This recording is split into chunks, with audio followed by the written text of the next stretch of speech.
Nous allons commencer un nouveau séminaire. Thème comme les prisons sataniques ou les prisons spirituelles.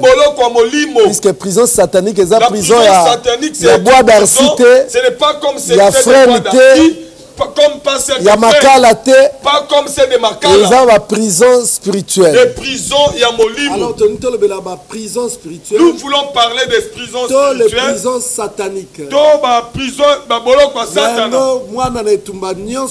enfant de la guerre, vous qui nous suivez à la radio, partout où vous vous trouvez, nous avons commencé. Notre temps est arrivé. Maman éteint le feu. Réveille papa, dis-lui que nous avons commencé. Appelle ta famille. Appelle tes amis. Partout où ils se trouvent. Dis-leur que nous avons commencé. Nous avons commencé partout dans le monde entier. Partout dans le monde entier. En Amérique. En Amérique. En Afrique. En Afrique. En Europe. En Europe. En Asie. En Asie. En Océanie. En Océanie. En France. En Allemagne. En Norvège. En Norvège. Aux États-Unis. Aux États-Unis. Au Canada. Au Canada. En Afrique du Sud. En Afrique du Sud. En RDC. En RDC. En Angola. En Angola. En Suisse. En Suisse. En Hollande. En Hollande. En Suède. En Suède. En Finlande. En Finlande. En Irlande. En Irlande. En Belgique. En Belgique. En Italie. En Italie. En Turquie. En Turquie. En Maroc. Au Maroc. En Japon. Au Japon. En Venezuela. Au Venezuela. En Pérou. Au Pérou. Et partout dans le monde entier. Partout dans le monde entier, nous avons commencé. Comprenez, quand je parle comme ça, c'est des pays qui sont connectés directement avec nous. Sans calculer ceux qui viennent d'appeler. Que Dieu bénisse tout le monde. Moyens de transport. Ceux qui sont dans les moyens de transport. Courbis de prendre la place de suivre ces messages dans la paix. Ça sera une bénédiction pour toi. Ceux qui sont dans les hôpitaux, je sais que Dieu vous fera grâce. Beaucoup nous appellent de la prison aussi. Ils vivent dans des prisons dans beaucoup de pays. Partout, là où vous êtes, c'est là à commencer. Ceux qui sont pour la première fois de se connecter, ou dans la radio de la révélation et de la délivrance. Que Dieu bénisse tout le monde. Nous fermons nos yeux. Chacun va demander à Dieu que Dieu lui parle, que Dieu lui éclaire. Je sais que ce séminaire va te bénir. Ne néglige rien. Ça sera une bénédiction pour tout le monde. Nous allons vraiment entrer en profondeur. Aujourd'hui, nous allons introduire juste l'introduction. Mais quand nous allons commencer à développer, tu vas dire merci, je savais ces choses. Je sais que les écailles vont tomber. Les cataractes vont tomber. Et tu verras clair. Maman appelle papa là où il se trouve. Papa appelle maman là où elle se trouve. Appelez même vos enfants. Parce que ce qui se passe ici, c'est pour les familles. Ce qui délivre les familles. Notre grand sujet, les prisons sataniques. Entre parenthèses, spirituelle. Pour prison satanique, la spirituelle, c'est la même chose. Et ça, le mari de nuit. C'est comme quand on parle de mari de nuit. Mari spirituel, c'est la même chose. Donc, j'ai des mots, on est dans le sens. Ça n'a pas de sens. Alléluia. Amen. Pour les gens, on mari de nuit. Tu habiter mari de nuit, tu n'es pas mari spirituel. Mari spirituel. On est à niveau à bassesse. Ça, c'est la bassesse. Alléluia. Amen. Mais Moutounan Zambé. Un homme de Dieu. Il dit qu'on comprend. Celui qui sait comprendre. Quand on mari de nuit, à comprendre, c'est un mari spirituel. C'est un mari spirituel. Quand on prison satanique, à comprendre que c'est une prison spirituelle. Alléluia. Amen. Zamba Pambola Bino. Que Dieu vous bénisse. Tofandi biso c'est bien aimé. Nakobetela ganzambe maboko makasi. Beta maboko, beta maboko. Nalingo beta maboko bien, beta maboko très bien. Acclame très bien Dieu. Alléluia. Bien aimé. Tant que le prison satanique ou spirituelle. Quand on parle de prison satanique ou spirituelle, définition. Nous allons d'abord commencer par la définition. Que nous dit la rousse? La rousse alobi nini? Que nous dit la rousse? Prison et la kisi nini? Qu'est-ce que cela veut dire? Il faut que définir mot prison. Nous devons d'abord comprendre c'est quoi la prison. Prison pour le loyo. Parce qu'aujourd'hui, tu es prison. Il est allé en prison. Yo que prison comme on a. Tu verras en prison. Mais la possibilité bien aimée. Je ne vous mens pas. Si on demande aux animateurs de l'étoile du ciel, micro baladeur. On fasse passer le micro partout. Qu'on aille même dans les églises. Poser des questions. Dans la sortie église. À la sortie de l'église. Qu'on demande aux chrétiens. Prison l'exinine. Qu'est-ce que veut dire la prison? Explication des définition des définitions. Moussa ba place bataka ba criminel. Là où on met des criminels. Moussa ba place bataka ba violeur. Là où on met des violeurs. Prison. La prison. C'est bois d'Arcy. C'est bois d'Arcy. C'est freine. C'est freine. Donc ba explication aux ala mobulu. Il y aura beaucoup d'explications. Mais ndenge tozo zonga penza kolobela prison. Mais comme nous voulons vraiment parler de la prison. Ndenge mokili ezolobela te. Non pas comme le monde. Mais ndenge nzamba zolobela. Comme Dieu le dit. Yango moni tokei tina la rousse. Nous sommes allés même jusqu'à la rousse. Koyoka penser à la rousse. Écoutez la pensée de la rousse. La rousse azoloba nini pour la prison. Qu'est-ce que dit la rousse pour la prison? La rousse a défini prison. La rousse définit la prison que une prison, c'est un endroit où on garde les condamnés et les prévenus.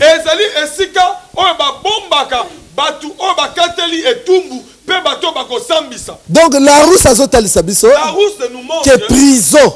La prison. Ezali place, hein? Oh, ba gardaka. Qu'on garde. Ba condamné. Na ba prévenu. Alléluia. Amen. Yango ba bengi prison. C'est ça la prison. Vous comprenez? Vous comprenez? De prison yango. C'est ça la prison. Et ça n'est pas musute. Il y a rien d'autre. Et ça que sika oyo. C'est là où bazotia muto yo ba suspecté na justice. On garde une personne qui est mise en examen. D'abord, Mouto va condamner. La personne qu'on a condamnée. Makamunez a établi. La loi a établi. Que Aza Moutoumabé. Cet homme, c'est un Aza criminel. C'est un criminel. Asali Mabé. Il a fait du mal. Donc, va condamner. On le condamne. Moutouana va continuer dans la prison. On va le mettre dans la prison. Ou bien. Batiaka ba prévenu. On met des prévenus. Ba prévenu. De prévenus. Baza batu oyo justice est suspectée. La justice a simplement suspecté. Yango tokobanda kotala. On va commencer à voir. Tokokene les introductions. C'est l'introduction. Alors on a komeka kozana ba terme un peu technique. Un peu d'avoir des termes. Et ça makambo bolanda mikono so yebi. Mais tant que tu fungola ngo bozo comprendre plus. Là tu vas bien comprendre. Alléluia. Amen. Alors, tout le monde est bien aimé. Nous avons que vu prison est place va prévenir et condamner. La prison c'est un endroit où on place les prévenus et les condamnés. Alors, tu remets kotala siko ba mot na mot. Nous allons maintenant essayer de voir pour définir mot na mot. Définir mot par mot. Alors, moi liboso to lobi que prison est place batiaka ba condamné. Là où on garde des condamnés. Qui est un condamné? Condamné azali nani? Qui est un condamné? Toujours na kozonga na la rousse. Nous allons toujours revenir dans la rousse. Yoka la rousse a définir un condamné. La rousse définit un condamné. La rousse a le biboye. Un condamné, c'est quelqu'un qui est jugé coupable et qu'on met dans une prison afin de purger sa peine. Alléluia. Amen. Ah, bien aimé, la droite. Bien aimé, ce n'est pas les droits. Mais ce sont les choses de Dieu. Il a brisé les condamnations. Il y a un faut comprendre. Oui, ce sont des choses qui passent dans nos vies. Il y a le juste juge. Puisque prison est allé. Il y a une prison. Dieu avocat. Avocat azalaka pour défendre le prison. Pour que la personne n'aille pas. Vous comprendre bien ma caméra bien aimé. Tu condamné à Zamutu oyo ba jugé coupable. Un condamné c'est une personne qu'on a jugé coupable. Si ma jugé coupable, bazotia na prison. Place dans une prison. Pour purger peine na ye. Purge sa peine. Mais seulement quand ya ba peine wana. Dans ces peines. Ezala ba peine mususu bien aimé wa kopesa mutu 5 ans, 10 ans, 15 ans, 30 ans. Mais Moussou est même à perpétuité. Alléluia. Amen. Moussou a sa peine à perpétuité. Donc cela veut dire vie na ebobimba. Ako vanda kaka ndengo wana. Ako zala kaka ndenge wana. Alléluia. Amen. Alors, tozongi lisusu. Tu vas expliquer condamné à Zanan. On a expliqué mais si tu es condamné, les alliés pambate puisque tu es en prison. On a vu que dans la prison, il n'y a pas seulement que des condamnés. Mais n'a pas prévenu. N'a pas prévenu. Alors, tu as prévenu à Zanan. C'est qui un prévenu? Un prévenu, c'est quelqu'un qui est soupçonné par la justice. Soupçonné par la justice d'avoir commis une infraction. Alléluia. Amen. Est-ce que Moutoua Zolandanga? Vous comprenez? Te piangana amen a bien la mona Zolanda bien. Amen a bien pesa kana elengi. Te amen na maboko betami. Te milolo zate na milolo. Alléluia. Amen. Sans opia amen a bien zolo wana mani. Quand tu donnes amen, ça enlève même le foie. Zolo mukolo koma moté. Attends, quand tu seras amen ça la moi bien. Mais ça fait du bien. Keba ni ozawana. Balobi o mesure baninga. Soki yeso pesa nga amen te. Mukolo yo bana koteya bato. Ba okanga o mona na ba major ba kozala wana. Il y aura des majors à l'église. Alléluia. Amen. Puis amen a bon tumba. Zamba pambola yo. Que Dieu te bénisse. Nous disons ceci. Un prévenu, c'est quelqu'un qui est soupçonné par la justice d'avoir commis une infraction. Donc, il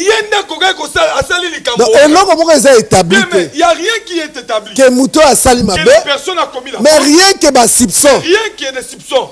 On peut bien aimer le mettre dans la prison. Il peut être mis en examen. Il est gardé dans la prison jusqu'à ce que sa peine soit prononcée. Alléluia. Amen. Mais peut-être il n'a rien fait. Mais il est dans la prison. Alléluia. Amen. Mais est-ce que Moutouana, cette personne, qu'est-ce qu'il a fait? Il n'a rien fait. Peut-être il n'a rien fait. Dans le prévenu, coupable. Il y a des prévenus coupables. Il y a des prévenus innocents. Vous comprenez bien, amen. Mais tous ces gens-là sont dans la prison. Tous dans la prison. Tous dans la prison. Na oya innocent. Na oya coupable. Elle est coupable. Tous dans la prison. Na peso exemple. Je vais donner un exemple. Terroriste. Aujourd'hui, bien aimé, on arrête des terroristes. Si on te soupçonne bien aimé, on subir prison moko. Subir la prison. Il y a sakanate. Une prison. Il y a sakanate. Une prison. Na kati ya prison za la mitard. Bien aimé, tu as souffrir. Na souka tangu mususu un jour. Peut-être un jour. Ah mais c'est nouveau azaki na innocent. Mais makambo yo omoni bokai. Bien mais la souffrance. Ba ko tso place ba ko tsa Ben Laden. Là on pouvait mettre Ben Laden. Na ko samno na Guantanamo. Ba tumingi batika ba innocent. Ils étaient sortis, comment ba livre makambo mona. Même mbongo ko remplacer ngote. Même l'argent ne peut pas remplacer ce qu'ils ont vécu. Mais à cause de soupçons. À cause des soupçons. Vivre vie. Ils ont vécu cette vie. Alléluia. Amen. Alors tokotala yango bien aimé. Makambo tozo mona na mokili. Ce que nous voyons dans le monde. Eza makambo izo salema na molimo. Ce sont des choses qui se font. Yango tozo lobela lelo ba prison satanique. Parlons de prison satanique. Tozo lobela ba prison spirituelle. Alors bien aimé. Tozo mona ba prévenir toujours. Nous voyons dans le prévenu. Tant tozo lobela ba prévenir. On parle de prévenir. Il y a des prévenus en entente leur jugement. Ils sont toujours là. Pour prévenir Nyos. Tout prévenir. Azamuto avanda na prison. Il habite dans la prison. Il n'est pas dehors. Akokende na prison. Il va dans la prison. Pour na kozila jugement na ye. Qui sera jugé. Ake kovanda. Il va rester dans la prison. Ake kozila jugement. Il va attendre le jugement. Alors bien avant tout banda ko kota na makambo yo. Avant d'entrer dans ces choses. To banda ko expliquer. On va commencer catégorie nyoso mibale.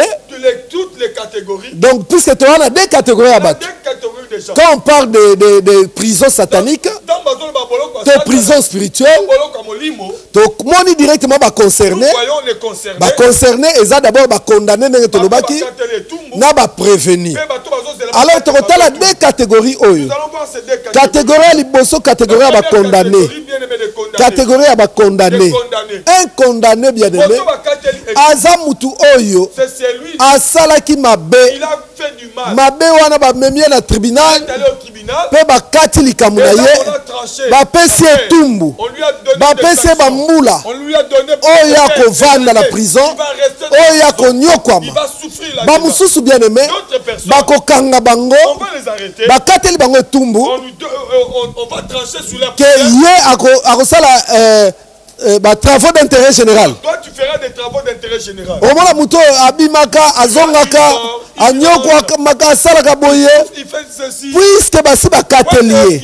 Il a été déjà condamné. Basi bakatelier. Il a été déjà condamné. Alors makambo tozomona na nzoto. Mais c'est que nous voyons dans la tolingi toke de komona ngona molimo. Nous allons maintenant le voir en esprit. Tolingi toke de komona ngona molimo. Nous allons le voir en esprit. Alors tant que tozolobela ba condamnation. Quand on parle de condamnation. Comme ce sont des choses spirituelles. Yango moni na ba église lelo.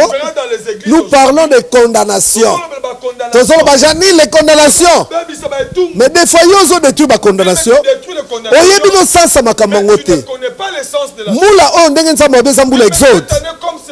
Yango mon tozo mettre tout en place pour exoder à l'effectif. Ba oye bazalaki na ba prison. Ba bimba na ba prison. Ba comprendre que bazala ba prison. Pour ba ba ndenge nya koluka ko na prison. Puisque mingi bazoye baté. Yango na tokotal c'est à travers l'enseignement oyo. Prison zanini. Nene ko ko na prison. Banani bazalaka na prison. Makambo le ka ndenge nini. Tolongoli yango na nzoto. To ramener yango na molimo. Alléluia. Alors tolingi total comme nous parlons que na prison ba condamné bazalaka. Dans la prison, il y a des condamnés. Prison la biso tozolobela. Notre prison. Eza oya makala te. Elle n'est pas makala. Eza oya ya bulungu te. Elle passe buluo te. Non. Ya buluo te. Pas buluo. Eza makamu ya bois d'arcité ya frère te. Pas frère. Eza ba prison spirituelle. Prison spirituelle. Alors tolingi total bien aimé condamné donc ceux qui sont condamnés. Si nous parlons de ceux qui sont condamnés spirituels. Donc des condamnés spirituels. Alors tolingi total ba condamné spirituel ba banani. Qui sont les condamnés spirituels? Alors, Mouto est un condamné spirituel. Celui qui est condamné spirituel. Comme kuna ba peine zalaka. Comme là-bas il y a des peines. Ba peine nini ba kate la kabatuana. Quelles sont les peines bien qu'on donne à ça? Tokota la quelques peines. Nous allons voir quelques peines. Ya bateau baza condamné spirituel. Condamné spirituel. Mais na zote ya boye. Comme je prêche. Moutou na moutou ami retrouvé. Chacun se retrouve. Au travers makamonga na zoloba. Au travers de ce que je suis en train de dire. Bien mais Yesu alobi na Luc 4:18. Alobi molimo nzambe zakati na ngai. Nzamba pakoli ngai. Po ete na te ya sango malamu na bato ya pasi bato ya pasi baza ebela bato bazolela nga nazonyokoma mpo na nini prisonnier anyokomaka kaka ntango su pasi na yo wana okokomprendre ke oza na pasi oza na boloko okomprendre ke oza na boloko comme eza ya molimo okomprenaka te mais osibisa yango na nzoto. Alors yoka bien aimé quelques condamnations spirituelles et salemaka. Et nous allons voir quelques condamnations dans le monde spirituel. Dans le monde spirituel. Condamnation liboso. La première condamnation. Toko ko exemple la maladie incurable. Une maladie incurable. Yoka nga na yebisa yo. Une maladie incurable. On connaît ici la catégorie. Eza condamnation moko spirituelle. Condamnation spirituelle. Eza maladie à pamba te. Pas pour rien, ce n'est pas une simple Toko tala makam leo nazo introduire. Aujourd'hui j'ai introduit. Bolim sanga nazo introduire kaka. Na linga kota na katite puisque toza na temps. To bandi séminaire oyo. Na yebi temps to kusukisa ngote. Donc na kota na détail moko. Mais na okende likolo makamususu. Je vais survoler dans d'autres. Tant on a lobby que maladie incurable. Quand je parle de maladie incurable. Ezali maladie moko spirituelle. Maladie spirituelle. Oh to benga condamnation spirituelle. Alléluia. Amen. Po nzamba sali mutu. Dieu a créé l'homme. Nzamba pesi mutu maladie. Dieu n'a pas donné la maladie. Nzamba sali mutu na maladie. Dieu n'a pas créé l'homme avec Nzamba lobi. Dieu dit que na mapota na nga bobikisame. Na makila na nga bobikisame. Mais eloko ni ezosala lelo. Qu'est-ce qui fait que okomona ti basali na nzambe baza na maladie moko oyo babengi yango incurable. Bien aimé, mutu aza condamné. Mutu aza condamné na maladie moko boye. Médecin moko akolongola maladie wana za te. Médecin moko akoki kolongola yango te. Maladie wana ekovanda libela. Eza lokola peine de mort. Eza lokola condamnation à perpétuité. Yango babenga maladie incurable. Ke mutu to condamné ye vie na ye mobimba akozalaka na maladie oyo akobika te. Maladie otie komeme na kufa mutu moko aza na droit alongola yango te. Seul mutu azalaka na capacité ya kogracier mutu oyo aza na prison ezaka mokonzi ya mboka. Ezaka mokonzi ya mboka. Ozolanda bien aimé. Yango na makambo eza spirituel. Il n'y a aucun président qui est gracier. Mutu akoki ko gracier mutu. Ezaka Yesu Masia. Yango moni bien aimé. Na kati ya mokili oyo. Ba maladie ya condamnation nyos. Ezala sida. Ezala diabète. Ezala cancer. Ezala nini. Médecin moko akoki te. Kaka Yesu Masia.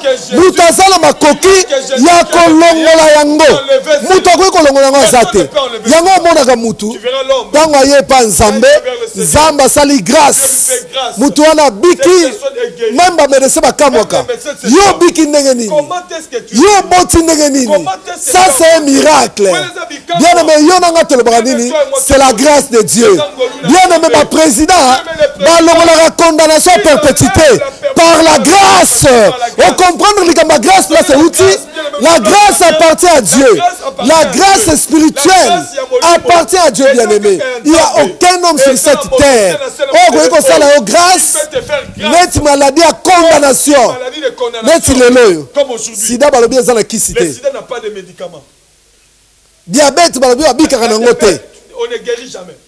Biloko wana ka nzambe. Il y a que Dieu qui. Moi seul azana trompe te. Cette femme qui n'a pas. Babia c'est impossible ko bota te. Donc aza condamné na stérilité. Kaka nzambe.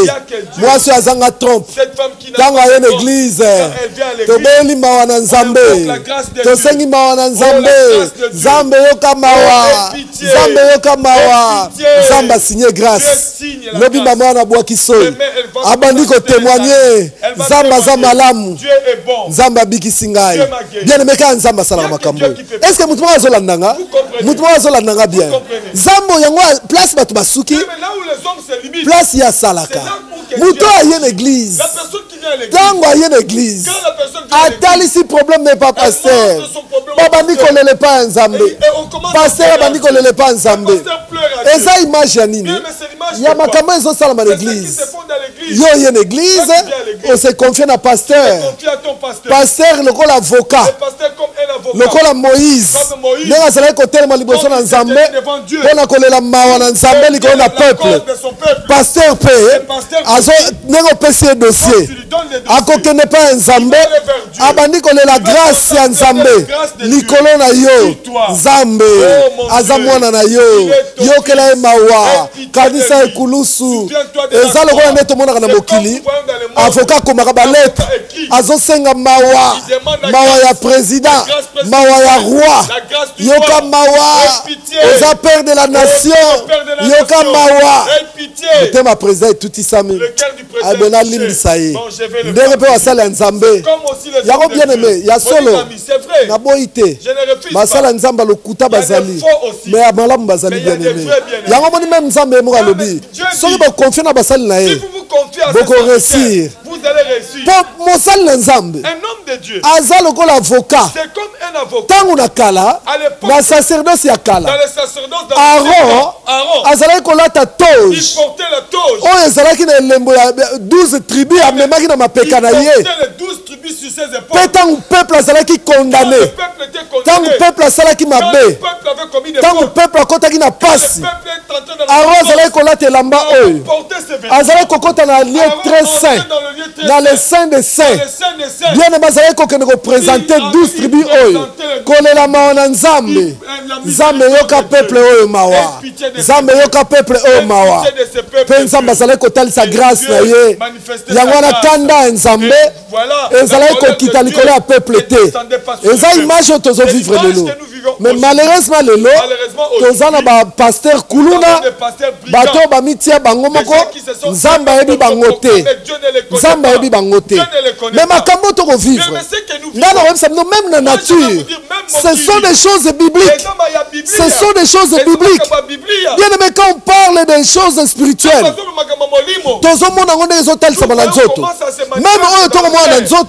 on continue dans le domaine spirituel, on commence à se réaliser. Et ça n'a pas été belé dans le mokili. Baza déjà jugé coupable.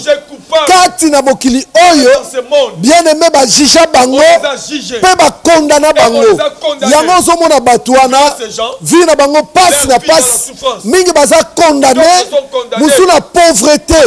Yango comme na famille mobimba. Pauvreté extrême. Pauvreté kati sera ba génération na ba génération. Ba koko na bango baza. Ata soso apamba na mboka azalaki na ngote. Neti bino koko na bino na mboka musala na ezalaki akatela bato musu bilanga ye moko azalaka na bilanga te koko na bino nde omona wana azalaki mungamba na village pasi wana elanda ti bino bien aimé ezotalisa famille oyo eza na condamnation spirituelle moko nakopesa exemple na bandengi na maladie bamaladi ya condamnation tokende na séminaire au Malembe. Bon, l'immisation n'a qu'un banc pour Simbate. Et ça, séminaire très important. Alors, c'est un qui Malem. Bien aimé.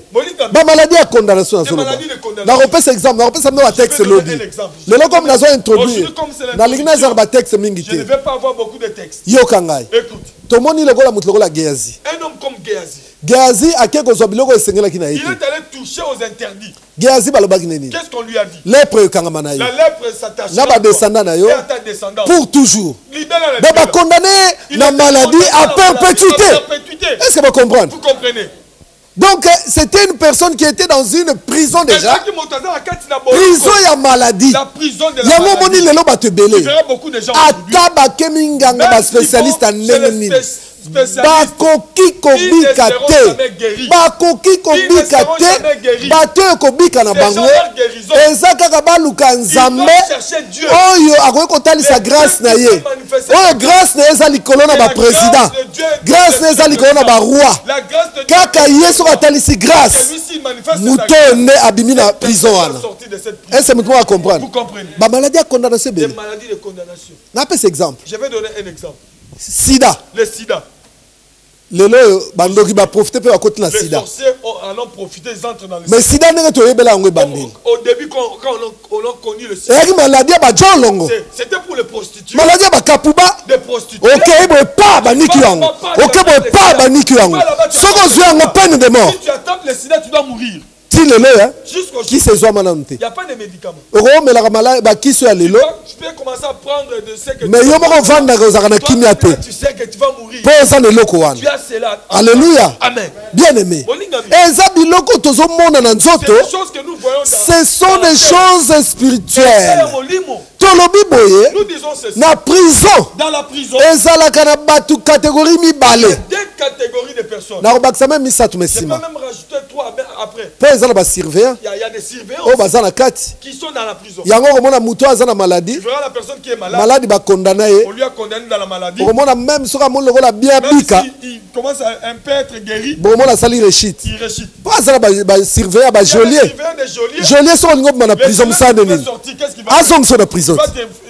Tu vas rentrer dans la prison. Alléluia. Amen. Bien aimé. Ce que nous prêchons, bien aimé, ne le prenez pas à la légère. Ce sont des choses qui passent dans la vie. Je vous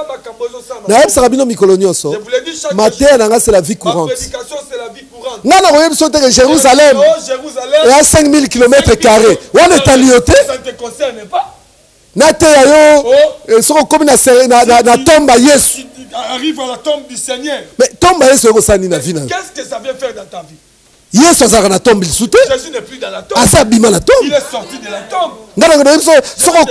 Si tu arrives, ils sont contre. Ah! On a distraction. Quand je te dis, ma sœur, le parent de Joseph d'Arimathée. La parcelle de Joseph d'Arimathée. Là, Simon de Cyrène. La parcelle de Simon de Cyrène. Et ça en diagonale. Ou bien, oh papa, nous sommes pambolo. Révélation. Aux unis, la révélation. Aux unis. Qu'est-ce que tu as réussi? Géographie. Nate ya yo prison. Omona ndenge bakanga bino. Comprendre comment vous êtes. Omona ndenge vi na bino ekendeke liboso te. Ndenge bozomona passe. Comment vous souffrez? Oui, la personne a révélation moko ezanga na mutuna makolo. Révélation ezanga na bénéfice te. Voilà révélation. Révélation fait ça na bénéfice. La révélation doit avoir le bénéfice. Alléluia. Amen. Betela la nzambe maboko. Bien aimé. Ah, nous avons quelque sorte. Ici, je montre quelque sorte. Il y a ma condamnation spirituelle. Ils ont même la prison spirituelle. Amène l'homme à la prison spirituelle. La maladie. Je vous ai montré comme la maladie. Maladie bien aimée. Je n'ai pas dit toutes les puisque même Yesu Alobaki, vous imposerez les mains aux malades. Et les malades seront guéris. Amen. Amen. Alors bien, il a dit. Ay boko tsa babeli maboko. Pe babeli bakobika. Mais oya yo maladie. Ta maladie. D'ailleurs banda na yo te. Ça n'a pas commencé. Papa na bino akufaka na. Ton père est mort dans cette maladie. Papa leki na bino akufaki na. Le petit frère de ya na bino moko azana ngo déjà. Ton grand frère a cette maladie. Donc azonga hôpital mikolonios. Il retourne toujours à l'hôpital. Siko yo pe bandi yo. Ça commence. Yo zana besoin babetelo lisola balabala ba Bartimée tout ça. Yo zana besoin. Tu as besoin. Nabikae kolonanga nabikae. Yo zana besoin Bartimée te. Bartimée qui mutokola ovi na ye. Il avait sa vie. Et talioté. Ça ne concerne pas. Alléluia. Amen. Yo zana besoin yo vivre. De vivre la main. Yo vivre bien aimé. Vivre la main de Dieu. Batu ba condamna bango. Les gens qui ont été condamnés. Bomoni a mutoyo. Tu verras cet homme. Nasoke malem. Je vais doucement. Torozonga l'exemple ya. On va reprendre l'exemple. Ya Gehazi torozonga la ngol sus. On va reprendre encore l'exemple de Gehazi. Gehazi nasuki na yemoko. Gehazi lui-même. Nasuki na yemoko. Babi lèpre kangama na yo. Lèpre s'attachera. Tu okokufa. Jusqu'à ta mort.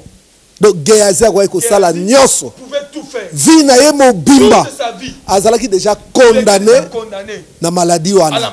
Mais azalaki na prison moko maladie. Dans la prison de la maladie. Akokaki ko bimate. Il ne peut pas sortir. Ata salaki ndenge nini. Il faisait tout. Ata monaki spécialiste ndenge nini. Akokaki ko bima na maladie te. Yango zo mona batu nyonso. Baza la maladie moko bakoki ko bika nango te. Baza ba prisonnier. Ba prisonnier spirituel. Ba prisonnier spirituel. Prisonnier spirituel. Ba maladie musu bien aimé. Il y a d'autres maladies. Batu ba bika nango mais ya yo esi la kate. Mais toi ta maladie ne finit jamais. Ya yo esi la kate. Ta maladie ne finit jamais. Maman alobi nanga. Cette maman m'a papa na bandi infection. J'ai commencé l'infection. Kaka tango na bandi ko mona ba période nanga. Je commence à voir mes périodes. Ben ouais ko zana âge à 12 ans 13 ans. Je vais être à l'âge de 12 ans. Si lelo na zana 35 ans. Aujourd'hui j'ai 35 ans. Na zala kaka na ba infection. Biloko musu na lingo lo bangote par pudeur. Je ne vais pas dire par pudeur. Mais bon comprendre ba maman surtout comprendre. Les mamans comprennent. Bien aimé maman on est le. Cette maman. Aza na prison moko boye ba condamné nango akangama nango ata asali ndenge nini eloko etikali na ye kaka ngolu na nzambe mpo moto akoki kogracie aza te prison moto aza na peine de mort oyo aza condamné à perpétuité abimaka kaka par grâce soki grâce te ata asali nyonso akoki kobima te akokufa kaka na peine wana yango komona moto anyokoma na maladie puis maladie memie na kufa donc ye azalaki na prison wana condamné à perpétuité.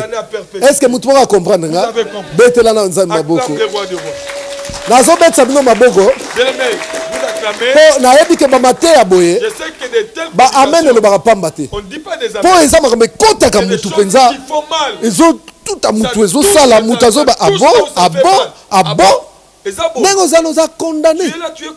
Il faut osala tout obima yo tikali kaka motu ya ngolu soki ngolu te okoki kobima te bien aimé okoki kobima te tata oyo bacondamné ye vi na ye balobi kutu kaka na mbala moko ntango kaka balobi na ye na mbala moko nzoto ne komi lokola bébé lèpre ekangi ye elekaka ndenge nini na tribunal tolobi que un condamné aza muto ba jugé coupable. C'est lui qu'on a jugé coupable. Tant ba jugé muto coupable là.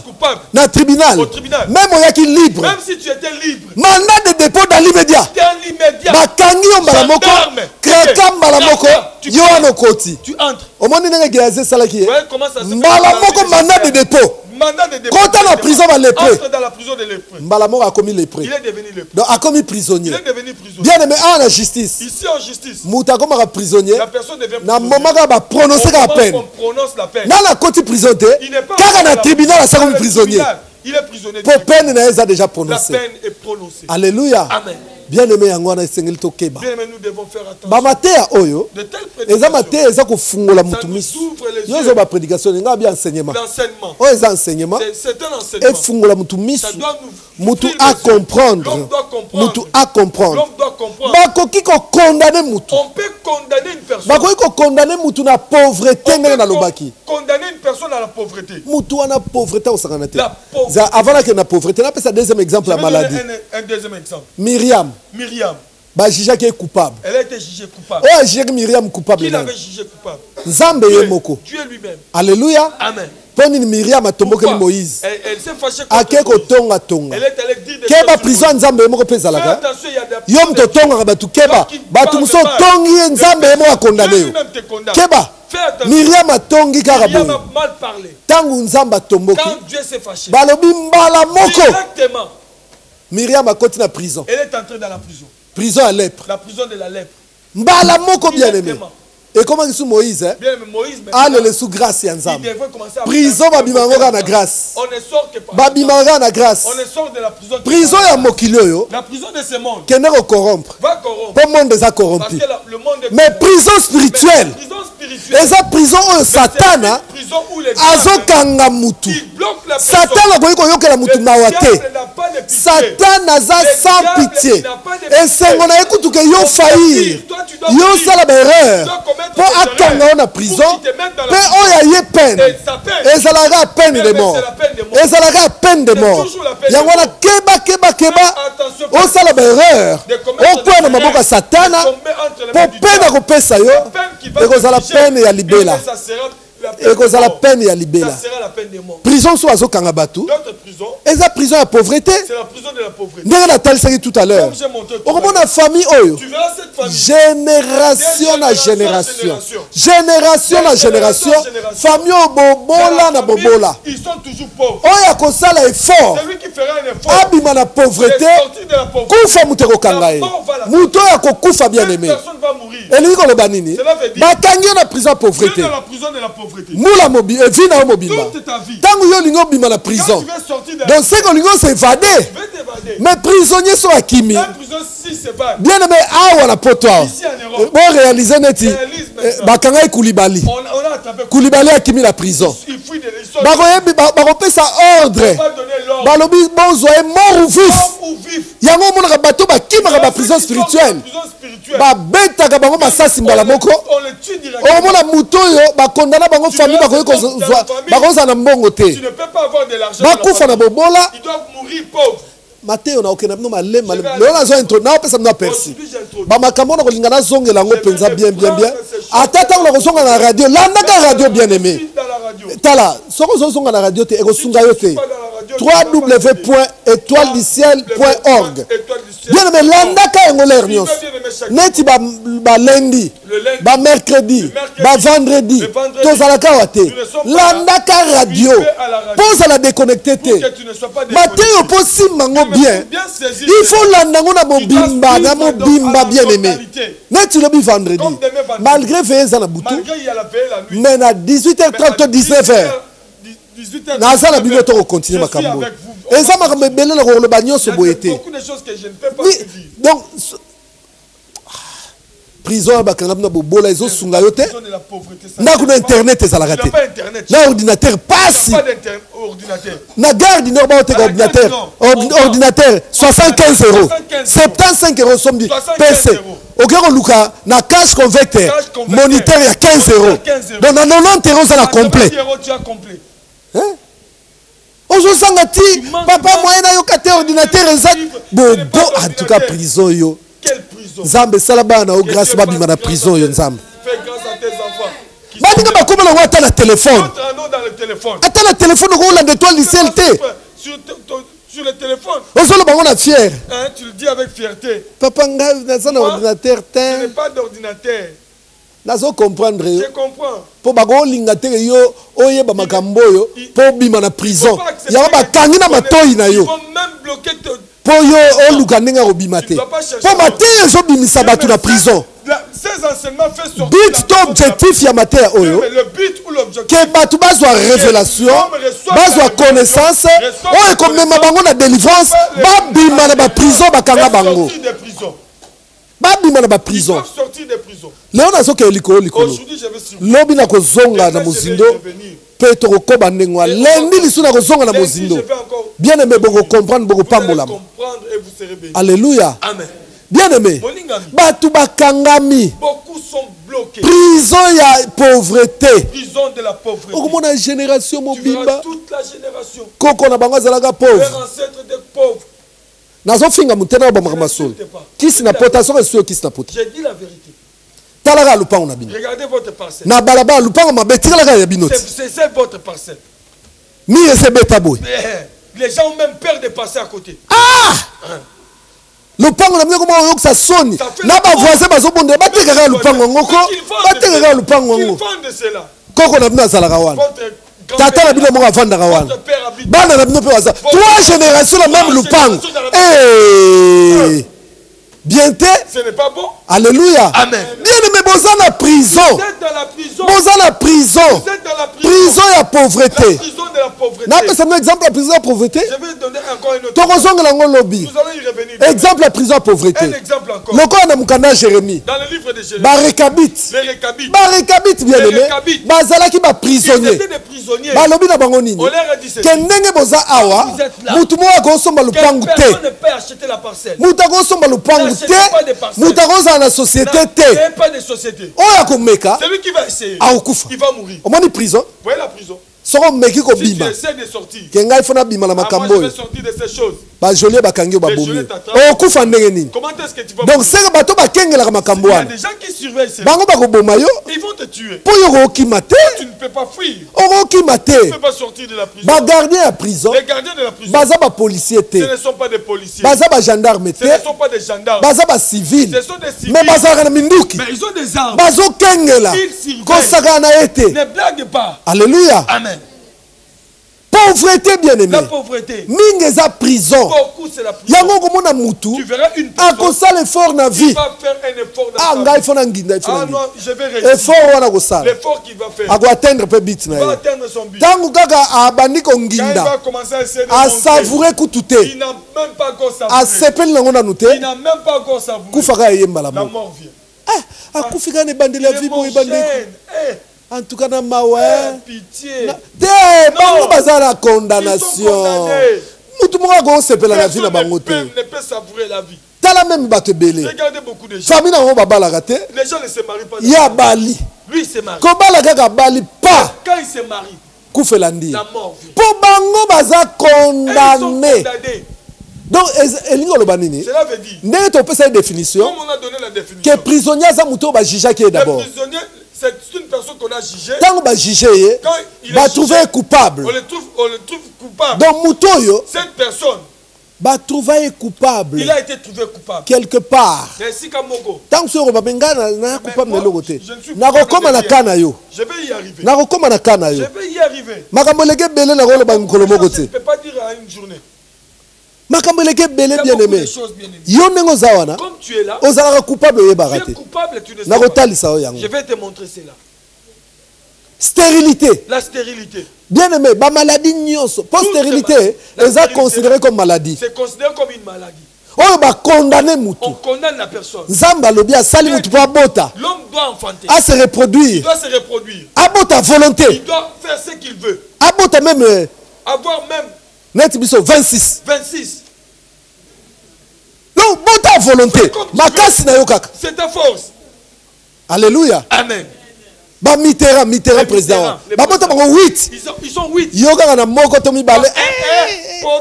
te eza condamnation bino bakondana bino bango eza lokola bapesaka bato 100 mètres babi atambola ne me 100 mètres akoma te neti yo odi limitation eza ya condamnation. Alléluia. Amen. Obotela biso ka mwana moko lobi te ngana bote belete yo za nzoku. Est-ce que toi tu es un éléphant? Nzoku mutu akobote belete po kolia nyonso ye moko. Il va tout manger seul. Mais nzamba lobi yo bota à volonté. Ayez des enfants. Stérilité. La stérilité. Eza condamnation. C'est une condamnation. Alléluia. Amen. Eza condamnation. C'est une condamnation. Oh, eza ba prison na zotali sabino. C'est des prisons que je vous montre. Eza ba prison na zotali sabino. Bien aimé, un prisonnier. Aza mutu oyo azalaka un prisonnier spirituel. Un prisonnier spirituel. Aza mutu oyo azalaka inconscient. Bien aimé, ayebi makambo zo sala. Que aza prisonnier. Il ne sait pas qu'il est libre. Oui, il croit qu'il est libre. Mais aza libre. Mais il n'est pas libre. Alléluia. Amen. Azalaka inconscient. Il est inconscient. Azalaka inconscient. Il est inconscient. Père asalaka ba travaux forcés. Et il fait des travaux forcés. Quand on est autour de la énique awa. On a parlé des éniques. Asalelaka bato. Il travaille pour les autres. Akoyi ko sala sali. Travaille. Nasuka ba melie mbongo wana. Il est escroqué. Puisque il est un prisonnier. Il est un prisonnier. Il ne peut rien avoir. Ngala sala 11 mois ya prison en Allemagne. 11 mois de prison en Allemagne. Bande Allemagne bazolandanga. C'est de l'Allemagne me connaît. Na sala prison à Bochum. À Bochum. Ba transférer à Dortmund. Prison Dortmund pas si. La souffrance. Pas si bien aimé. La souffrance. Na prison na zo sala. Dans la prison j'ai travaillé. Ba ça ko futa biso combien? On nous paye combien? Salaire wana penza. C'est salaire bien aimé. Obi na kendega po na changer ta air. Mais ozo sala musala ko leka bato baza libanda. Ceux qui sont dehors. Ozo sala musala ko leka bato baza libanda. Ceux qui sont dehors. Mais on a le côté à salaire. On a le côté bien aimé. Pose un prisonnier. Un prisonnier c'est un esclave. C'est un esclave. Yango komona muta travailler comme mingi. Beaucoup. Mais Aza est le côté. Il n'a rien. Arosala musala ya nzoku. Il va faire le travail d'un éléphant. Mais agolia biloko ya fourmi. Il va manger la nourriture de fourmis. Et loko mo côté. Rien du tout. Ako banda elikamunaye. Batu musu bat bakodondwa nango. D'autres vont se réjouir. Po yaza prisonnier. Prisonnier. Prisonnier ba balaka été. On n'épouse jamais de prisonniers. Ba kanga bino na célibat. Bloqué dans le célibat. Yango komona yoko iko bala te. Tu ne peux pas te marier. Mobala ko lingoka na concubinage. Pas t'aimer. Bon. Donc oza unique. Tu es un unique. Concubinage donc cela veut dire osala la yekaka. Tu dois travailler pour osukole bilamba. Faire laver les Tant so kutaki na bana. Tu lui as trouvé avec o memelaka bana na classe. La melaka biloko. Makamu nyonso. Mako bala yo te. Po yo za prisonnier. Tu es un prisonnier. Bonga isangote ya directeur la prison wana awa. Le directeur de la prison. Abandako bimala na fille wana. Il sortait avec la fille là. Bon histoire ngo. Vous connaissez l'histoire. Fille moi c'est Fofana. La copine de Fofana. Fofana ivoirien. Fofana ivoirien. Moi ça a utilisé comme appât. Qu'on a utilisé comme appât. Bon moi ça c'est comme ça. Moi ça en prison. A comme na directeur. Elle a commencé à sortir avec le directeur. Vie kaka boye bien aimé. Toujours comme ça. Donc yo bazwa yo. Tu es là. On nos prisonnières. Prisonnière. Ba détaché que ne ça la tata wana. Elle va travailler pour ces messieurs. Ya ko baloté. Il ne peut pas t'épouser. Osaka bongo. Tu es là. Bozana condamnation. Beaucoup fera ba femme seule. Toujours des femmes seules. Même maman na yo moko na minute na koloba. Pendant que je parle. Maman na yo akufa femme seule. Elle est morte femme seule. Tata na bina tika bino ndengwa. Ton père vous avez abandonné. Ba prisonnier. Makamu mingi ozo vivre. Les choses que tu vis. Eza volonté na yo te. Ce n'est pas ta volonté. Pour prisonnier ça la volonté na yo te. Ne fait pas sa prisonnier ba dictateur o ya kosala. On lui dicte des choses à faire. Bazo obligé à ça comme songolo. Yango yo pe ba obligé ka yo. O sala makambu. Tu fais des choses. Yango komona bato belé. Il y a beaucoup de gens. Ba kangama peut-être na kindumba. Peut-être dans la prostitution. Na kijolongo. Dans la prostitution. Akangama nango penza. Dans la prostitution dedans. Pas à prisonnier. Parce que c'est une prisonnière. Bah, moussou a kangama na cigarette. D'autres dans la cigarette. Sora meli cigarette té. S'il ne fume pas. Akorola la pongité. Ngana mona tata mobimba. J'ai vu un monsieur. Na 4h du matin. 4h du matin. Wana sova na Oshwe na Kinshasa. À l'époque j'habitais Oshwe à Kinshasa. Bobi Oshwe za balabala munene. Grande avenue. Na 3h du matin. Na silisi prière. J'ai fini ma prière. Na bimi na balabala. Je sors dans la rue. Na bandi ko solana sentinelle. Je parlais avec la sentinelle. Tant on solana sentinelle. Quand je parlais avec la sentinelle. To moniga tata moko yo wana Je ye. suis sorti. Na coupé na ye. Avec sa culotte. Frère. Frère. Omoni bana shimboki te. Omoni bango. Banana. Oh. Ngabi ba la ga baspa Ils étaient déjà partis. Ba ke côté nini? Ils sont de quel côté? Ngabi wa koti boye. Ils sont ba ke côté Jakarta. Ils vont vers Jakarta. Ah na landi ba ona. Je vais les suivre. Ngabi zo lugane. Mais qu'est-ce que tu cherches? So na meli shimboki te. Yo fimaka ozala ngote. Ngabi rien. Je n'en ai pas. Alandi mbang. Il court. 4h du matin. 4h du matin. Mukete na mona zongi. Ah bien, na moni bango te. Je ne sais pas trouver. Aïe aïe aïe aïe.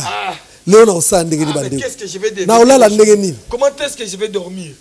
Nana profiter na te yae. Je voulais le prêcher. Azaku tukuna te. Il n'est pas là. Place nanga. Là où j'habitais. To kanga maki na terrasse. Il y avait une terrasse à côté. Terrasse na butu basi ba kotaki biloko nyonso. Mais boyebika na balabala etikali ba bouchon, ba mégot ba cigarette. Mégot de cigarette. Abina bona zongi parler kana keka. Je rentre. Na ebite ndenge na usala. Je ne sais pas comment est-ce que je vais faire. To komi na ye na ngala zotala ye. Moi je le regardais. Na boni ka komi na terrasse wana. Arrivé dans la terrasse. Alors tu mégot moko. Il ramasse. Mégot à cigarette. Abaluki boye. Il tourne. Atali ngala zotala ye na sentinelle. Avec la sentinelle. A poupol mégot. Abi baby te zalango bien. C'est encore bon. Zalango bien. C'est encore bon. Et Mobimba. Mokangami. Prisonnier. Mokangami. Prisonnier. Aye na moto sentinelle. Il vient dans le feu du sentinelle. Et quoi ils sont na moto? Quoi? Apanzi ba koni. Sentinelle bien di ba moto nga. Abi pardon na so asmego nga. Ngabi ngaye. A récupérer ngo. Il récupère. Ya. Enfin. Bon. Chance hein? Chance. Yo kanti mutu normal. Tu crois un homme? Aosala likambo. Mutu amelaki cigarette wa. Oyebi ete so azana kindoki. Oyebi ete so azana tuberculose. Oyebi ete so azana maladie nini? C'est laquelle maladie? Mais okosala likambo. Mais tu vas faire la chose. Oyo eza na volonté na yo te. De ta volonté. Poza prisonnier. Prisonnier salaka o bazo dicter. Oyo bazo dicter. Alléluia. Amen. Yango moni Paul na mukanda ba Romain. Paul dans le livre des Romains. Paul azolo bake on nazo lingana sala. C'est bien que je vais faire. Nazo koko sala ngote. Je n'arrive pas à le faire. Mais on a lingina sala te. C'est ce que je ne vais pas faire. Yango nazo sala. C'est ce que je suis. Paul obi yoka Paul alobi. Paul dit ceci. Nanya ko kangola nga. Il livrera. Donc à comprendre que naza mokangami. Kindumbo yo sala ga wa. La prostitution que tu fais. Pour yo lukanga na tali so prisonnier bandoki. Ni yo nanu yo kindumbo sala ga wa. La prostitution là. Tu ne vois pas que basi muso mona na mibale zo bimana bango ye femme mariée ozo kamwe azo lukanini maza prisonnière. Akoyi ko sala autrement te. Ba ko imposer à sala makambo o akoyi ko sala te. Qu'elle ne peut pas faire. O akoyi ko sala te bien aimé. Elle ne peut pas faire. Ba prisonniers. Ce sont des misérables. Batu ya mawa. Des misérables. Batu ya mawa. Des misérables. Est-ce que vous avez Est-ce que tu n'es pas un misérable? Si vous avez la condamnation, si tu es dans la condamnation, que tu ne peux pas te marier. Donc, vous avez la prison et célibataire. La prison est célibataire. Même au bala maman. Même si tu es marié. Les balles, on est qu'on va réclamer. Puisque Moutou a condamné la célibat. Ceux qui a bali, et ça le gars s'est évadé de la prison. Pour la prison, on le soutient. Bako lukayo, oza wapi. Oh abala Jampi. Elle s'est mariée à Jampi. Bien aimé bako sala tout. Ils feront tout. Bako récupérer. Ils vont te récupérer. Jean-Pierre Okimandako. Jampi va fuir la maison. Jean-Pierre Oboya yo sans raison. Jampi va te chasser sans na bo motolobi Jampi mobali mabe. Mais ça Jampi te. Yonde mutoza prisonnier. Il faut zonga na célibat. Il faut zonga na célibat. Yango bozo mona na domaine de maladie. Le domaine de la maladie. Bozo mona ba rechite mikolonios. Bozo mona ba rechite mikolonios. Des rechites. Ba condamné yo. Tu es condamné. Stérile.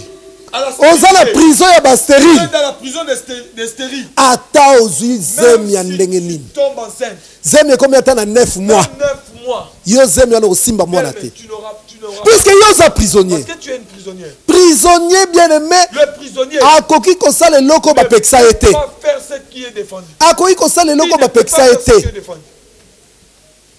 Et loko ezo boma biso lelo. Ce qui nous tue aujourd'hui.